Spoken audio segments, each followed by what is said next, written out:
ഇന്ന് പുലർച്ചെ 2 മണിക്കാണ് എത്തിയത്. പാർലമെന്റ് സമ്മേളനം നടന്നുകൊണ്ടിരിക്കുകയാണ്. വോട്ട് കഴിഞ്ഞിട്ട് തിരിച്ച് പാർലമെന്റ് സമ്മേളനത്തിൽ പങ്കെടുക്കാൻ വേണ്ടി തിരിച്ചു പോവുകയാണ്.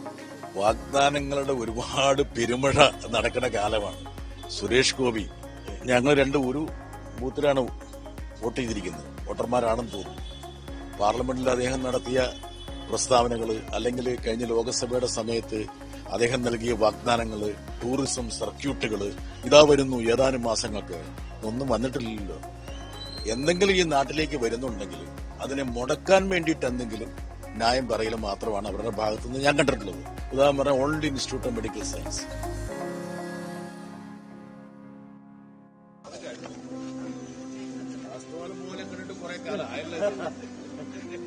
സജീവമാണോ?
ഇന്ന് പുലർച്ചെ 2 മണിക്കാണ് എത്തിയത്.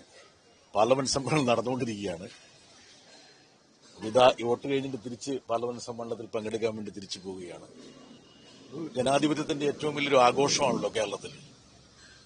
താഴത്തിന്റെ ജനാധിപത്യം ജനങ്ങൾ പൂർണ്ണമായിട്ട് ഉൾക്കൊണ്ടുകൊണ്ട് മുന്നോട്ട് കൊണ്ടുപോകുന്ന ഒരു കാഴ്ചയാണുള്ളത്. സ്വാഭാവികമായിട്ട് ഇത് കേരളത്തിന്റെ സാമൂഹ്യ രാഷ്ട്രീയ ജീവിതത്തെ ശക്തിപ്പെടുത്താനാണ് ഇത് സഹായിക്കുന്നത്. മറ്റൊരു സംസ്ഥാനങ്ങളിൽ ഇതുപോലുള്ള ഒരു ഗ്രാസ് റൂട്ട് ഡെമോക്രസിയുടെ ഒരു ആഘോഷമില്ല. ഇവിടെ സമസ്ത തലങ്ങളിലും ജനങ്ങൾ ഒരു ജനാധിപത്യ പ്രക്രിയയിൽ പങ്കെടുക്കുകയാണ്. അത് അവരുടെ വികസന പ്രശ്നങ്ങൾക്ക് പരിഹാരം കാണാനും അതുപോലെ തന്നെ ഒരു നാടിന്റെ മുമ്പോട്ടുള്ള പ്രയാണത്തെ നിർണ്ണയിക്കാനും വേണ്ടിയുള്ള വളരെ നിർണായകമായിട്ടുള്ള തെരഞ്ഞെടുപ്പാണ്. സ്വാഭാവികമായിട്ടും കഴിവുള്ള സ്ഥാനാർത്ഥികളെ ജനങ്ങൾ വിജയിപ്പിക്കുന്നുള്ള കാര്യം തർക്കമില്ല.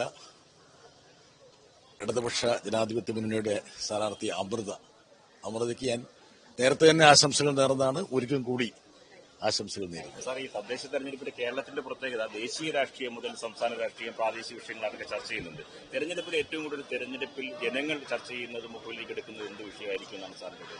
യഥാർത്ഥത്തിൽ ഞാൻ മറ്റ് സംസ്ഥാനങ്ങളിലൊക്കെ ഒരുപാട് വർഷങ്ങളായി, ഒരു 3 പതിറ്റാണ്ടിലേറെയായിട്ട് പോകുന്ന ഒരാളാണ്. ഇതുപോലെ താഴെത്തട്ടില് ജനങ്ങളുടെ പ്രശ്നങ്ങൾ സംവാദത്തിലേക്ക് കൊണ്ടുവന്ന് ചർച്ച ചെയ്യുന്ന ഒരു തെരഞ്ഞെടുപ്പ് പ്രക്രിയ അവിടെ ഒന്നുമില്ല. ഇവിടെ ഒരുപാട് വിവാദങ്ങളൊക്കെ നമ്മുടെ മാധ്യമങ്ങളിൽ ഉണ്ടെങ്കിൽ പോലും എനിക്ക് തോന്നുന്നത് അടിസ്ഥാനപരമായിട്ട് ജനങ്ങൾ അവരുടെ ജീവിതത്തെ നിർണ്ണയിക്കാൻ വേണ്ടിയുള്ള ഒരു തെരഞ്ഞെടുപ്പായിട്ടാണ് ഈ ഒരു പ്രക്രിയയെ കാണുന്നത്. വികസനം, അതുപോലെ തന്നെ അവരുടെ സുരക്ഷ, മതനിരപേക്ഷത, നമ്മുടെ ഭരണഘടന മുമ്പോട്ട് വെക്കുന്ന മൂല്യങ്ങളെ നെഞ്ചോട് ചേർത്ത് പിടിക്കാൻ വേണ്ടിയിട്ടുള്ള ഒരു വിസ്തൃതമായിട്ടുള്ള ഒരു തെരഞ്ഞെടുപ്പ് ക്യാൻവാസ് ചിത്രമാണ് ഞാൻ കാണുന്നത്. വിവാദങ്ങളൊക്കെ വന്നു പോവുമെങ്കിൽ പോലും അവർ സുരക്ഷിതരായിട്ട് അന്തസ്സോടെ അഭിമാനത്തോടെ സ്വന്തം നാട്ടിൽ എങ്ങനെ മുമ്പോട്ട് പോകണമെന്ന് തീരുമാനിക്കാനുള്ള തെരഞ്ഞെടുപ്പായിട്ടാണ് ഞാനിതിനെ കാണുന്നത്. സാർ നിൽക്കുന്നത് നഗരസഭയിലാണ്. നഗരസഭയിൽ ത്രികോണ മത്സരമാണെന്ന് ബി ജെ പി പറയുന്നത്. അല്പം മുമ്പ് ബി ജെ പിയുടെ സംസ്ഥാന പ്രസിഡന്റ് രാജ് ചന്ദ്രശേഖരൻ പറഞ്ഞത് നഗരസഭ അവർ പിടിക്കുമെന്നാണ്. ബി ജെ പി വലിയ മുന്നേറ്റം തെരഞ്ഞെടുപ്പിലുണ്ടാക്കും. അതിൽ കൂടെ ഞാൻ ആവർത്തിക്കുകയാണ്, ഒളിമ്പിക്സ് വരുമെന്നും അതോടൊപ്പം തന്നെ പ്രധാനമന്ത്രി നേരിട്ട് ജയിച്ചു കഴിഞ്ഞാൽ വരുമെന്നൊക്കെയാണ് ബി ജെ പിയുടെ വാർത്ത. മാസ്റ്റർ പ്ലാൻ പ്രഖ്യാപിക്കുന്നത്. വാഗ്ദാനങ്ങളുടെ ഒരുപാട് പെരുമഴ നടക്കുന്ന കാലമാണ്. ഇപ്പൊ ഇവിടെ രാജീവ് ചന്ദ്രശേഖരന്റെ സുഹൃത്ത് സുരേഷ് ഗോപി, ഞങ്ങൾ ഒരു ബൂത്തിലാണ് വോട്ട് ചെയ്തിരിക്കുന്നത്, വോട്ടർമാരാണെന്ന് തോന്നുന്നു. പാർലമെന്റിൽ അദ്ദേഹം നടത്തിയ പ്രസ്താവനകൾ, അല്ലെങ്കിൽ കഴിഞ്ഞ ലോക്സഭയുടെ സമയത്ത് അദ്ദേഹം നൽകിയ വാഗ്ദാനങ്ങൾ, ടൂറിസം സർക്യൂട്ടുകൾ, ഇതാ വരുന്നു ഏതാനും മാസങ്ങൾക്ക്, ഇതൊന്നും വന്നിട്ടില്ലല്ലോ. എന്തെങ്കിലും ഈ നാട്ടിലേക്ക് വരുന്നുണ്ടെങ്കിൽ അതിനെ മുടക്കാൻ വേണ്ടിയിട്ട് എന്തെങ്കിലും ന്യായം പറയലും മാത്രമാണ് അവരുടെ ഭാഗത്തുനിന്ന് ഞാൻ കണ്ടിട്ടുള്ളത്. ഉദാഹരണം പറഞ്ഞാൽ all India institute of medical science, അത് ഏറെക്കുറെ അതിന്റെ അവസാന ഘട്ടത്തിലെത്തിയപ്പോഴാണ് അത് എവിടെ സ്ഥാപിക്കണമെന്ന് സംബന്ധിച്ചൊരു വിവാദം ഉണ്ടാക്കിയത്.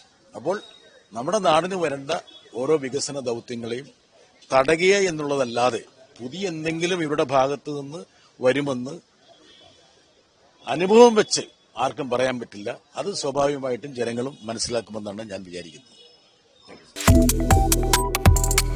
Subscribe to One India and never miss an update.